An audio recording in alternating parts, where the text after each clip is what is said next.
আমি একটা অপদার্থ।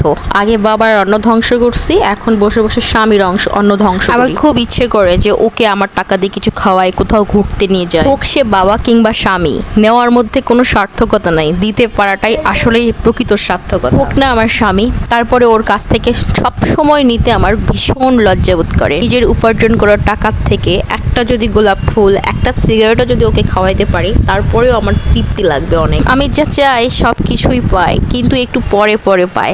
জানি না এটা কবে পাওয়া হবে। বিয়ের আগেও ওর থেকে খেয়েছি, বিয়ের পরে তো খেতেই আছি।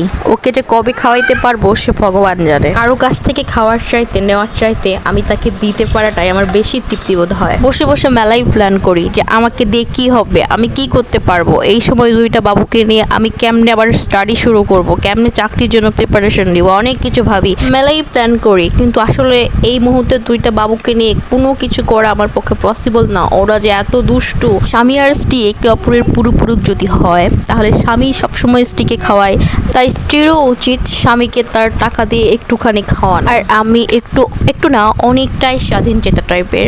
আমার কারো কাছ থেকে ওইভাবে টাকা পয়সা নিতে একদমই ভাল লাগে না। মানে কারো কাছে হাত পাতাটা আমার কাছে খুব লজ্জাজনক একটা ব্যাপার। মাঝে মাঝে মনে হয় কেন আমি এস্টাবলিশ না হইতে বিয়ে করলাম। মাঝে মাঝে বসে বসে ভাবি, আমার ইচ্ছেটা কি ইচ্ছেটাই থেকে যাবে, এটা কি পূরণ হবে না? মন থেকে নাকি যা চাওয়া যায় তাই নাকি পাওয়া যায়। এটা তো আমি খুব করে চাই, অনেক দিন ধরে চাই, বিয়ের আগের থেকেও চাই, বিয়ের পরের থেকেও চাই। এখনো সে ইচ্ছেটা পূরণই হচ্ছে না। জানি না কবে হবে বা হবে না, তবে আমার বিশ্বাস একদিন না একদিন আমি আমার টাকা দিয়ে আমার বরকে খাওয়াবই।